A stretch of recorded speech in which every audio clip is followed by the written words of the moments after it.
Welcome back. We have political studies professor David McGrain now joining us, and you're giving a little bit of analysis to everything that's been going on at the U of S lately. We've been reporting all morning that President Eileen Bush-Vishniac was fired last night. You didn't see this coming, at least not immediately. Tell us your reaction to this. I know the U of S is claiming that they hope this will repair the school's reputation. Can you see this happening? This did all stem from the Transform Us process. What do you think will happen to that process now? When do you think Transform Us went off the rails? Of course, Transform Us is the deficit cost-cutting plan. When do you think that went off the rails? Do you think the Transform Us process will eventually end up working in the end when all is said and done? Now, how does this affect students, if it does at all? Professor David McGrain, thanks so much, and hopefully we see things at the U of S start to settle down pretty shortly. I hope so, yeah. Jonathan Walker now joins us in studio. And Jonathan, you are running for Great Hope. You just ran and cycled over 1,500 kilometers from Hope, BC to Saskatoon. Tell us what Great Hope is and why you decided to take on this huge journey.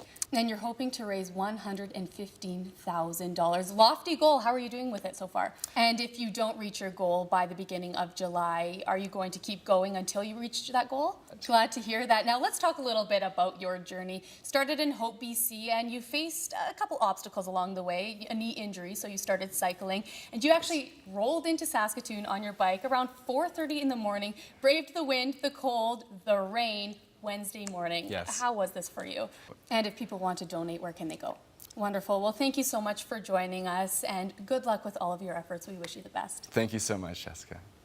Kelly Kislik now joins me in studio, and we are talking all about sunscreens fitting for this week since July is bringing in the sunshine. Finally. Finally. We have a variation here. Tell us about the different ones you brought in. So I brought several different products in. Now, Okay, now let's talk about some of the ones you brought here. Sure. You have a variation of, of sprays and lotions. Yeah, I do. So Before we wrap this up, let's, you have a 6-month-old baby at home. I do. Let's talk about extra sun protection. Yes. Wonderful. Well, Kelly Kislik, thank you so much. And of course, the best sun protection is staying in the shade. Yeah. But get out, enjoy, and stay protected. Thanks again. Thank you.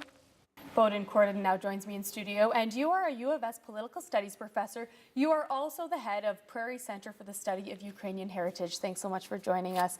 You recently said that Ukraine's allies could offer more help after the downed plane in Ukraine. Why do you believe this? So the Dutch government now is in a position where, in fact, it will call on its European allies to ask for justice. Come to the rescue a little bit. That's right. Okay, now let's talk about Canada's stance on this. Can you see Canadians or the Harper government helping out at all? Now, no one wants to claim responsibility for this attack, but many believe that it was the Russian separatists. How could this happen?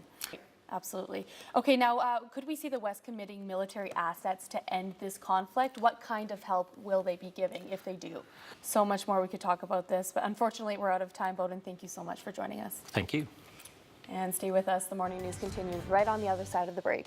I have Rick Van Davendijk in from Dutch Growers, and through these bushes here somewhere, Rick, tell us, we're talking all about garden pests. Tell us what some concerns are that some of your customers have when they come and see you about pests. What kind of pests? Let's talk about mosquitoes, because that's everybody's favorite pest, right? Let's take a look at this large coil. Well, there's two things you can do. One is you can get a designer type of mosquito hat, right? So you can be out in your hat thing and put a mosquito hat on. Yep. Yeah, or you can go and you can get this designer giant mosquito coil. Jeez, So you can burn that, and it even comes in blues and greens and that kind of stuff, and it'll last a whole year. Just have to snap it off and don't let it burn all the way through the night. Okay, okay. Now, one last question here. You say that a lot of people are coming into Dutch Growers around this time of year with pest problems. Why this time of year? Well, there's a solution to every problem. Rick, thank you so much for sharing these with us. You're very welcome.